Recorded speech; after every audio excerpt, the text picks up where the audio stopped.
most of you don't know me. I'm really a very jolly, kind of affable type of person who tends to find the gregarious in life. But I was asked to talk on Crises, I gathered, so I assumed we were going down a misery route. I'm not going to do that. I'm not going to talk about the multiple crises, the multiple hopelessnesses, the nihilisms, the resignations that afflict the contemporary.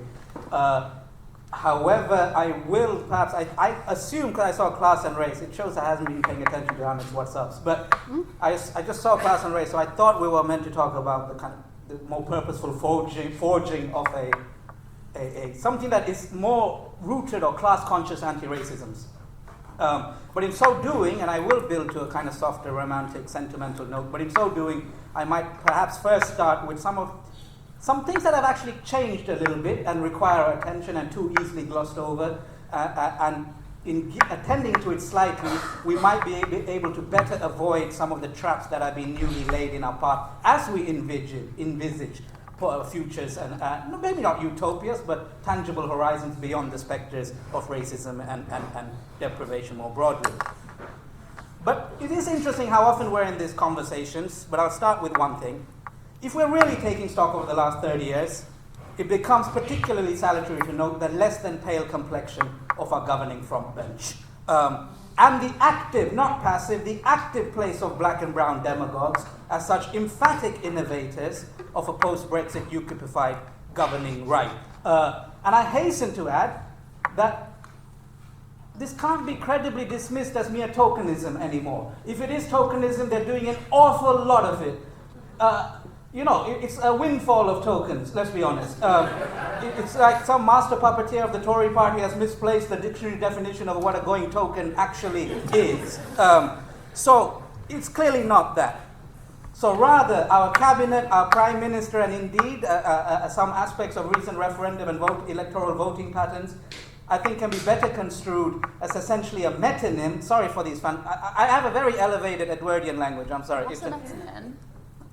Like a proxy, like a synecdoche. So what's the difference between a metonym and a synonym? Synonym is two words that mean the same. Metonym is one part means the whole. Okay. The small explains the big.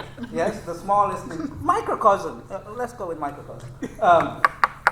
But it can be better seen as a microcosm of what is really an emergent reconstitution of the politics of British narcissism and fortified anti-migrant cruelty in ways that exceed all of this being chalked up to some kind of recidivist whiteness. By recidivist, I just mean, it's whiteness again. It's whiteness doing what it's always done. And I think actually as the amazing authors of Empire Endgame, of which we have a couple delegates here, Gargi Bhattacharyya, another book that she was very involved in, incredible book, Adam Elia Cooper, and no doubt some others as well. They say they diagnose everything far better than I can. But in a passing moment, they also say the task of anti-racism is not to analytically deny the ways in which someone like Priti Patel represents a kind of multiracial set of entry points into the politics of cruel Britannia, but rather the task is to, in fact, adapt our anti-racisms in a way that can better foresee and reckon with that very likelihood as it becomes more and more significant to racial capitalisms or whatever they may be here.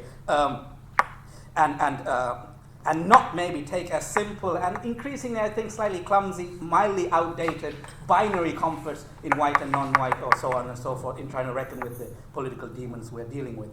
Secondly, and notwithstanding this kind of above diversification, if you like, of can you hear me? Is the mic working? Okay. I do lecture to 200 odd people, so it's okay, but I don't use the mic then. But the diversification of nationalist conservatism, we might also want to take give some passing attention to the shifting poetics of reactionary whiteness itself. Namely, we might want to observe how a politics of whiteness as anchored to English belonging, in my opinion, at least, is increasingly less formally about privilege and superiority and is much more about some kind of festering, revanchist, resentful melancholia or nostalgia. And as Western economies, and certainly the sorry state of our own British or English economy, the parlous state of the British economy, I think Gargi, in a recent piece that I happen to read, best left-wing magazine going, actually, Salvage, I think you described it as the arse end of empire, which is a particularly colorful phrase. I think Dreyer's economists call it secular stagnation, but we'll also call it the arse end of empire. But as these economists experience something akin to stagnation or decline, and where the wages of whiteness, to talk about John Nairn's work, where the wages of whiteness no longer obtain as readily as before, what we have is a texture of whiteness that doesn't feel to me, and I'm talking about the provinces here, not necessarily the people who run the British Museum and so on, and the kind of liberal whites you encounter in London on a... Medway towns. Oh yeah, exactly. Mittelstand, as they say in German, which is a nice concept actually. I like that, Midway. We are from the Midlands in a way, aren't we? Yeah. No, there's the provinces of the Medway towns. What the hell is Medway? It's a proper name. It's a proper name. Isle of Sheppey, those sort of places, Gorgeous. I like these places. But I clearly don't know enough about it. No, but I'm talking about that, at least in these places, it doesn't feel like it's a safeguarding of superiority per se, but it feels like maybe something more dangerous. It feels like it's about the distinctly fascist emotional keys that obtain from a sense of frustrated or thwarted entitlement, where something about the masochism of perceived decline and loss converts into the externalized sadism of nationalist identity, nationalist aversions, nationalist hate, or whatever it may be. But it is crucial that we appreciate that this nationalism right now doesn't intend for anyone's lives to get better. It doesn't promise anything. It doesn't expect anything. All it wants to do is to have you give some people the righteous dignity of having their nationalized pain, their supposed working class pain, elevated, visibilized, and amplified as being the only deserving one, as the only authentic pain worth mourning. Not more money, worth mourning. That we can ritualize your pain, and that is the kind of fascist emotional engine that seems to be accelerating at the moment. So for me, in some ways, we have something akin to an uncanny dystopia, where to an extent we've escaped one whiteness, only to thereupon encounter a new whiteness scored by a new set of psychological properties, a whiteness that is hearing just as defensive and dangerous and paranoid, but one that is nonetheless culturally different or psychoanalytically different from previous renditions of it, and therefore, to some extent or another, deserve a different kind of political and analytic confrontation, where, if I may say so, I'm seeing enough nods, so I'll just risk it, where the language of guilt, shame, privilege, etc., will not get us very far when we reckon with these constituencies. However, lest this all sound like fashionable pessimism, I'm not that guy really. I want to switch keys just very quickly. Returning to other enduring legacies of anti-racist thinking, anti-racist thought, anti-racist culture, really, that feel more appropriate for the moment, and how we might therefore better foreground I talked about it in the previous session, so I'm sorry if I kind of repeat that ground if you were at that particular session. But the multiracial working class cultures that are continuously taking shape around us and give us a different footing for how we reckon with the future. So I just want to finish with some very quick thoughts on the shape of what people call our everyday convivial multiculture. Both in our major cities, yes, of course in places like London, but it's a misnomer to only think it's here. That it can be found in many a corner of our suburbs, maybe more interestingly in the suburbs, to be honest, and many a corner of our provincial towns, and certainly many a corner of our digital screens.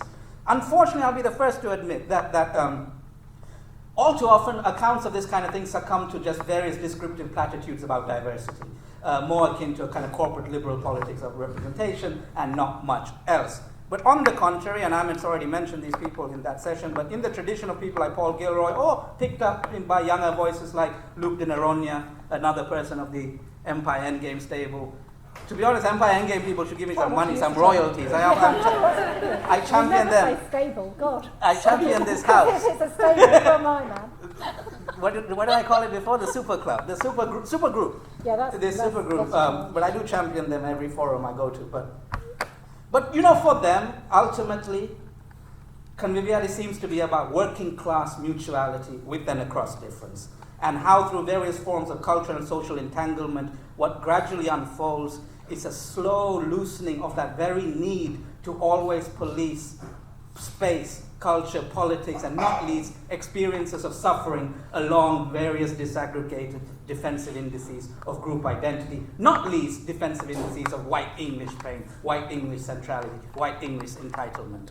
But I'm seeing here in the room many people have written on these things, and I just think they're fantastic. Ben Rogali's work on the multiculture of overexploited factory and warehouse workers in otherwise beleaguered and harassed provincial Peterborough. I'm thinking about our great Amit Singh. He's too modest to tell you, but his work is quite extraordinary about the work, the multiculture of a working class boxing gym in outer London. I'm thinking of my very good friend who I always mention. He's not with us right now.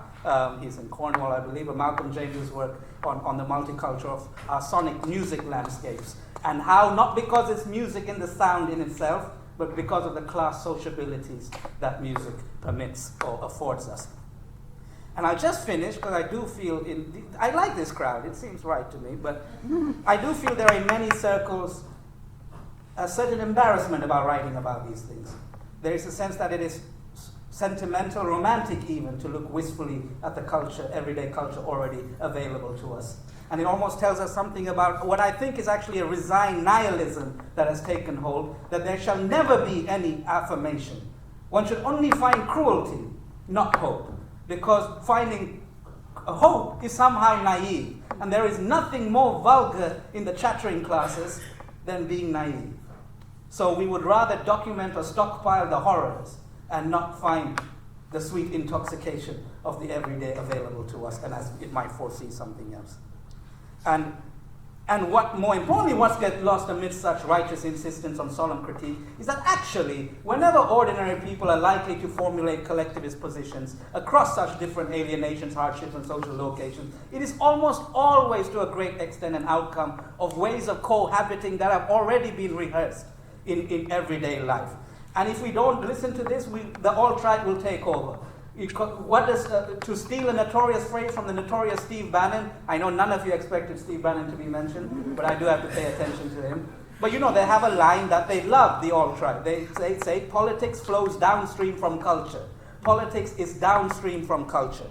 And when I mention people like him, it's self-evident that the terrain of culture is also the terrain of the fascist, the far right, the moral conservative, the nationalist.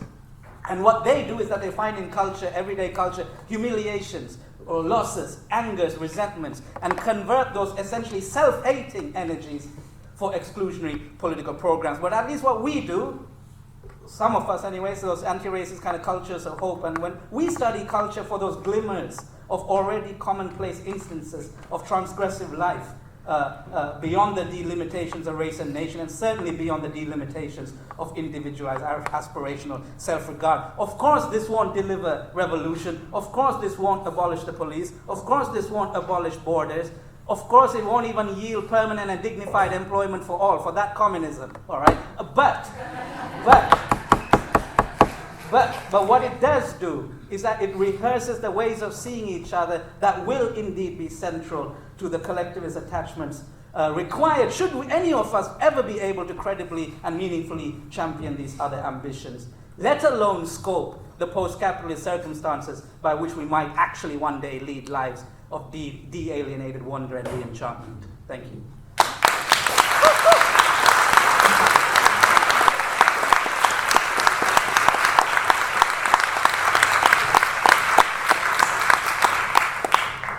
Over to you, Chantelle. I've got to follow that. That was amazing, Vallu. Thank you so much. Well, I feel so hopeful now. Thank you so much for inviting me today, Connected Sociologies and Amit.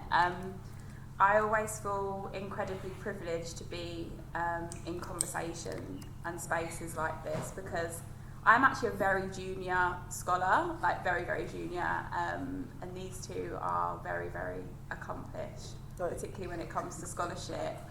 But what I'm not junior in is creating a vehicle where we can talk about scholarship and activism in ways that is accessible and hopefully at times generative. So I've been really fortunate to be in spaces of people that have done a lot in terms of contributing to knowledge, but I'm very aware that my scholarly skills are I'm still working at them. So when it comes to what I'm going to share today, it's very much based on the knowledge and research and activism of people that I've been fortunate enough to be in conversation with. And it also very much what I'm going to say, or 5 points that I'm going to say, comes from my position as an academic and not actually as an activist or organiser at this moment in my life. So it means that I think some of my analysis should be taken with a pinch of salt, because I'm not on the ground, but very much appreciate and understand what my role is, and that is, as someone that repurposes knowledge at this stage. So, back to the academy or higher education. So, although it's a bit of a mess at the moment, I'm not going to get into the detail of that. I'm going to focus on something positive that I see happening in higher education, that builds on a lot of the work, activism and scholarship of our siblings over the past sort of 50 years really, and beyond. And I think we're seeing a particularly important moment when it comes to institutions and research councils, in that there is a lot of people who otherwise wouldn't have been funded to do their research, having their research and knowledge valued and funded. What that means is those people are getting more resources to put back into community organisations that are doing the work. So I think more than ever we're finding ways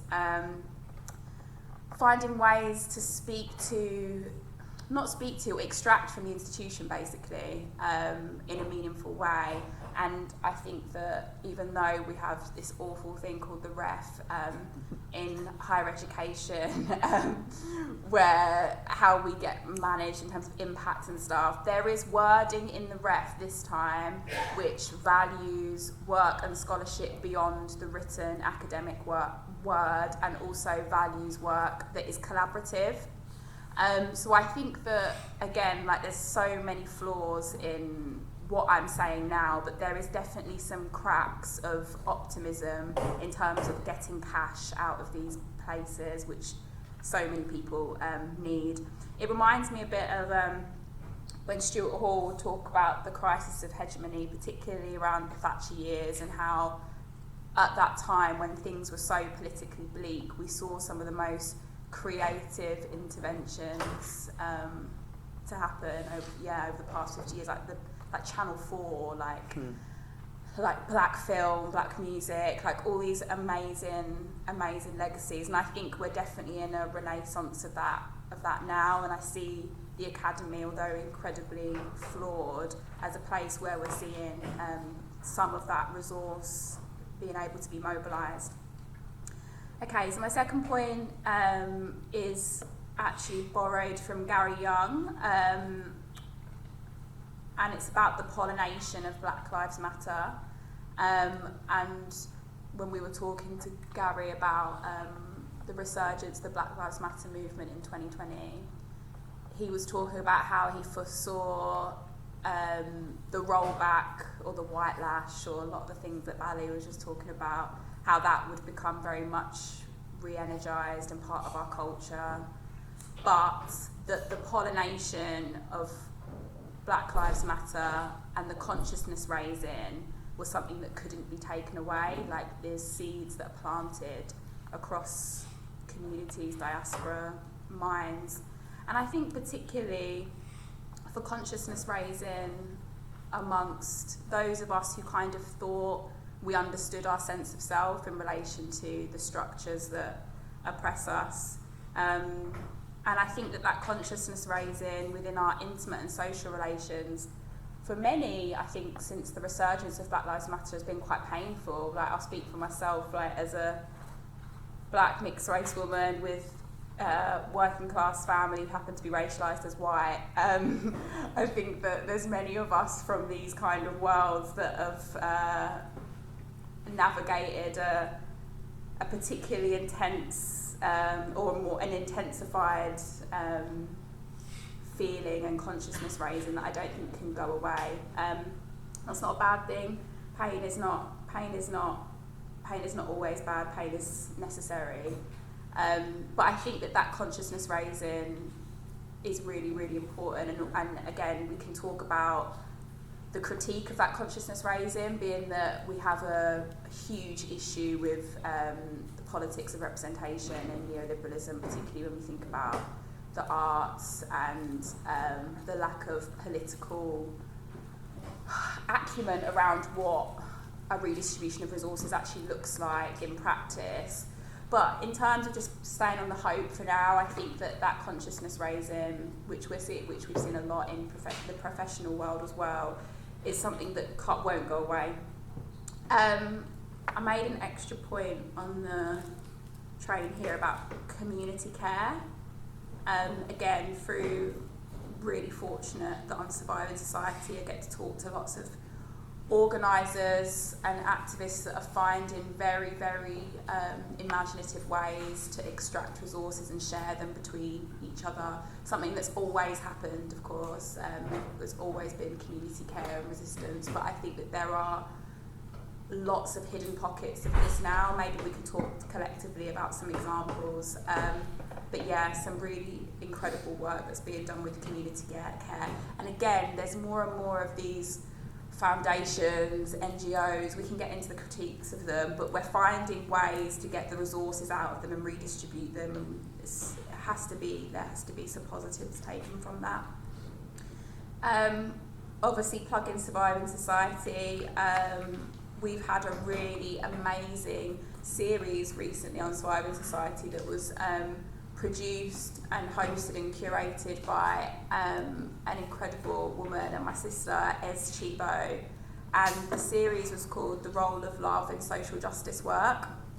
And basically the series looked to ask like difficult questions and important questions around what it means to do work in community, in charities, in organisations that want to redistribute resources, whilst also ourselves being social beings.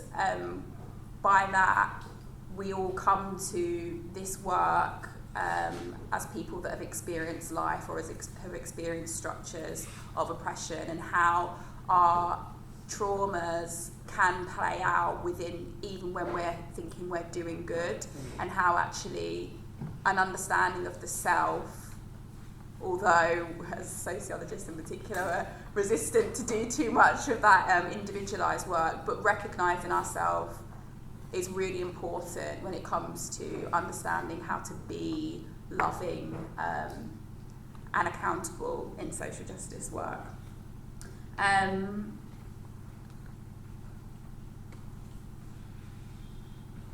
I give this series as an example because I think we are seeing a lot of conversations about love happening in a way that goes beyond thinking about enmeshment, in a way that is very much about praxis. And obviously look to Gargi for this work as well.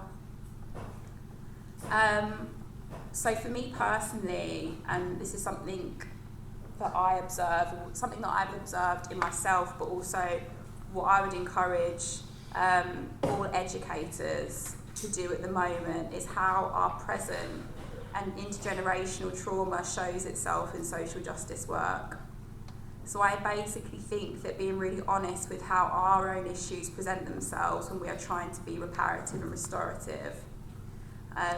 I've been really lucky to have a community of people around me to help me face myself and begin to see how I can catch my shadow when I'm trying to work out what my role is in social justice work. And a special mention to someone in the audience that very much helps me do this work. That's Surviving Society Creative Director Georgia Foriado.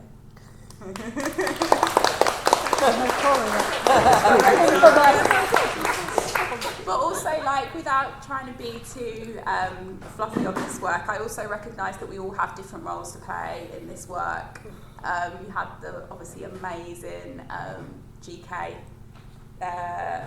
GKB, Gominda Bambra, yesterday, who is such an inspiration to me, but I recognise that for me, Gominda's work is to help me explain to people why tax is important to understand when it comes to reparations.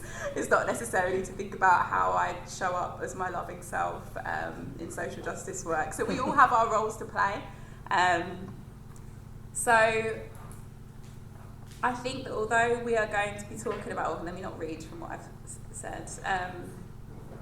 So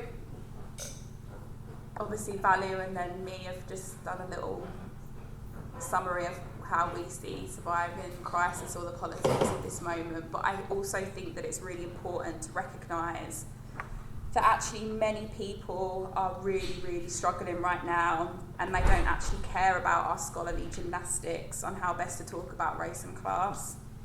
They want enough money and resources to live a dignified life. And for me, I need to keep reminding myself daily that things could have been very, very different for me, and remembering where you came from is really important, and doing what you can to share the resources you acquire is how I'm planning to live my life going forwards. I've got a question here, which maybe can come after Gargi talks, but it was, should we talk about the general election? Anyway, yeah, that's me.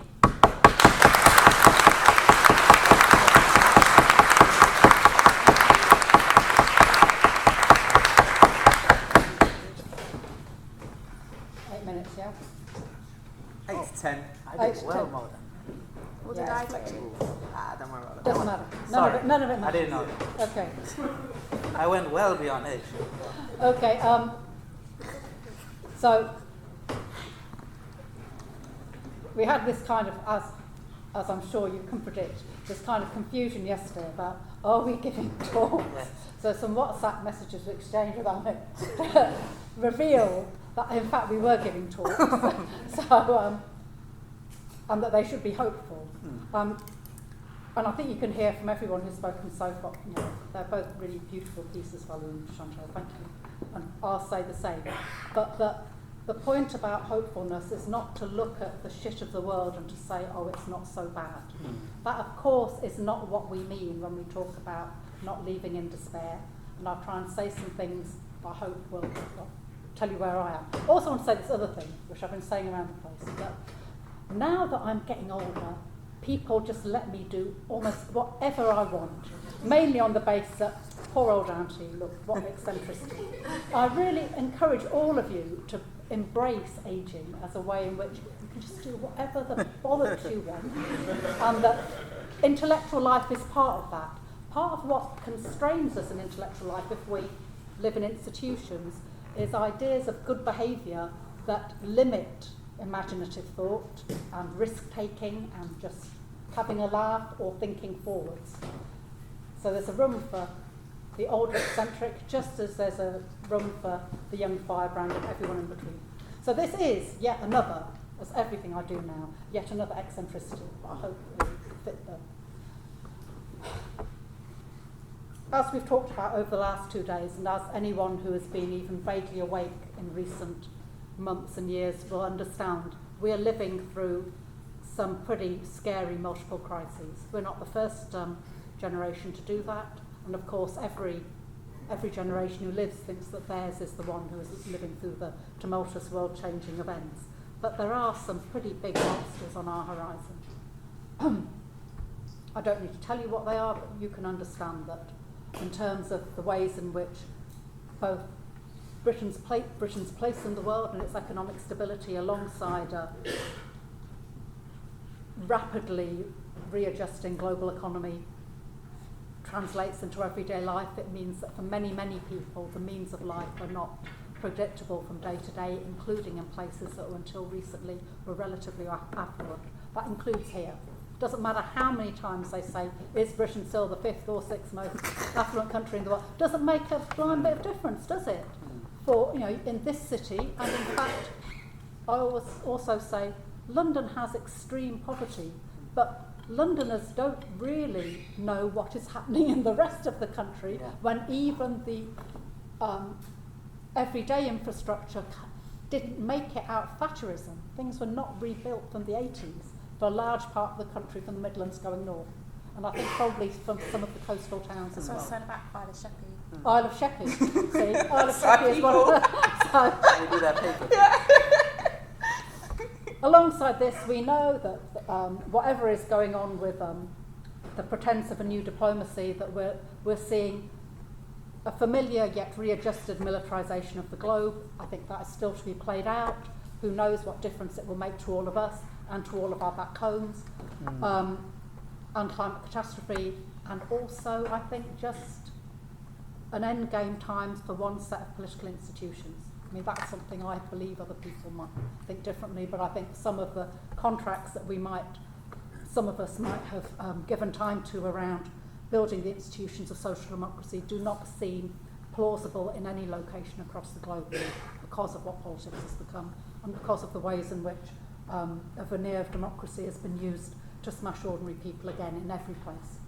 Know all of that.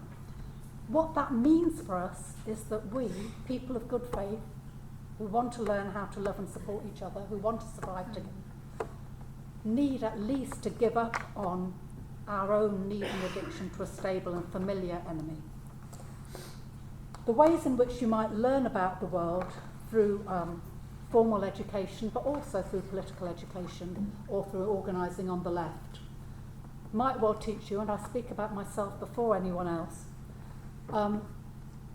to become addicted to particular, quite formulaic modes of thought. Because after all, we know who the bad guys are and what they did. At its worst, even our excavating of our own histories can do that. Even our attempt to revisit the remaking of capital can do that. Even our belated and still much needed resurrection of colonial histories can do that if we are not careful. Because, the beast looks like the beast across centuries and it's always killing us. We're living through a time where we're seeing the outcomes of long histories of an all too familiar evil. I'm not saying, I am interested in changes, but nothing is a complete new break. We're always living through both sedimented and accumulated dispossessions and the new innovations of our enemies. And those things are always happening at the same moment. But we're living through a time when even the powerful don't seem able to navigate the threats we face with confidence. Some of the erratic behaviours of governments and corporations and masters of the international financial institutions are indications of that there's something going on between those people as well, partly a jostling for power, partly just obvious stuff. If the biggest billionaires want to shoot themselves into space, that's an indication that even the dominant class is having some kind of crisis of confidence. They might not be having a crisis of confidence about their ability to hurt us, but something in their sense of their status and their trajectory is in flux. And in this whole process, all institutional space, I think, becomes uncertain, including the habits of the powerful.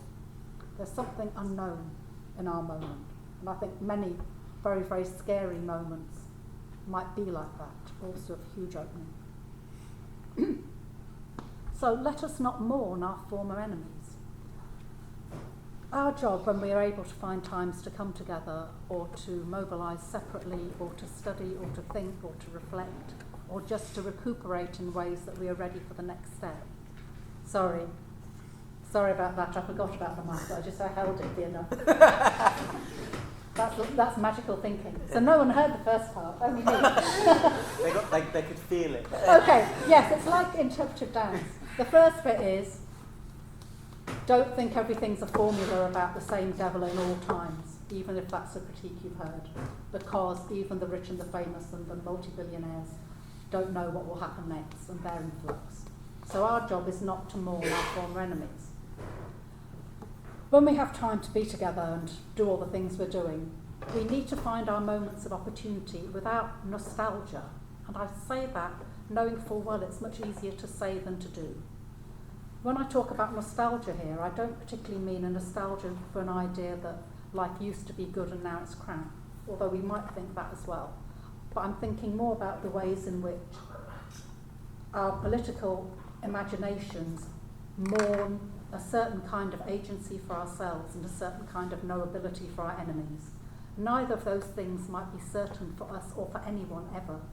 And so we need to think in each moment about, well, what would it take to survive? Who can I survive with? What would be the activity that I would undertake with others here to make a livable life for some of us in the next step? Our education, including our critical education, including the things that I've done my lifetime doing, I know full well is formed in the image of the powerful, and we do need to learn that stuff. The reason why the powerful of the world don't want us to get educated is because then we might know something. That's their stuff. We're learning their stuff. But that is not enough. To only learn what the powerful tell us is their knowledge is never enough for us to know. Not least because what will we do if the powerful lose their footing? If they start to fragment, adapt, shapeshift, eat each other, have new fractions of the ruling class emerge and old ones collapse. So let us be careful not to be trapped in intellectual practices that must constantly prop up the same enemies. Because our enemies might not look the same. So survival before all other goals. Survival demands imagination and resolve. So it is about feeling, but it's not only feeling alone. And within those things, it includes a willingness to abandon our old enemies. I think in different ways, both Valluvan and Chantelle were touching on something similar to that. I don't wish to put words in your mouth. Certainly, how much weight and energy we give to the spectre of whiteness, I think, is part of that. Certainly, our ability to think about who has been wronged and in what way at a time when many people cannot eat is part of that as well. Both those, which is what I heard from part of both of your talks. That means we have to, not because we're going to all love each other, but because there are big, new, scary enemies, and they might need a kicking first before our old enemies. And we might never see justice. We might never have a reparative politics in which all the wrongs that were done to us and to ours are recognised and addressed, let alone repaired. But we might survive and triumph.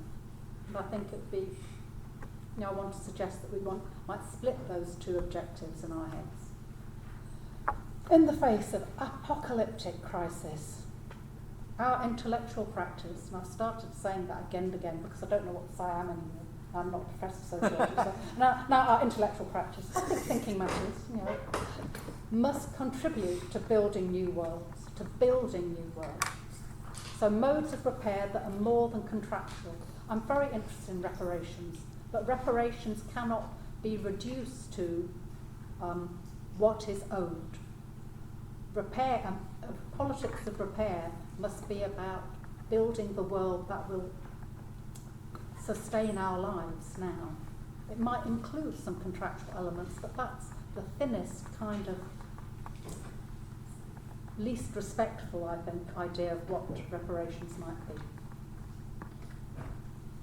Also, reparations rather than a politics of repair, reparations acts as if there are parties. And maybe we are all wronged parties now, or at least alongside particular historical wrongs. There's a need for the whole machine to be repaired, otherwise we're not going to make it. I think this requires an intermingling of the technical, the material, the historical and the social, so that people like us, and I hope maybe in future gatherings such as this, move beyond only speaking to each other. People like us who, I do this, I do argumentation, I do narrative, I do works. I don't think that is enough on its own as a way of learning about the world that will let us survive. I think we need to both learn how to critique and to build. I think we need to learn how to change the material infrastructure of the world, even as we understand how the dominant are using their infrastructural endeavours to kill us. And I think we need to remake what the space of learning is, so it is ours and no longer institutionalised in the ways it has been. But our learning has to be an imagination of concrete experiments for life, which means everything. An education in understanding domination, which is, that's my brand really. But I'm saying it's necessary, but it can imply that these are the only terms of life, the terms that the dominant have been gathering to themselves. But in this moment of violence and extreme suffering, everything is untethered. There isn't anything left anymore that we might demand to be included into. That because the critique of inequality can be, you lot are doing this horrible stuff and we deserve to have the same as you. Well, that's all broken. But against that, I really do believe that we're in a moment when everything is up in the air. The kind of moment that Marx is talking about, which is fearful, but where really everything solid is melting into air. And in that moment, it's absolutely our collective endeavours of thought, of making, of struggle, that might still save us all. Sorry, I couldn't do most of that.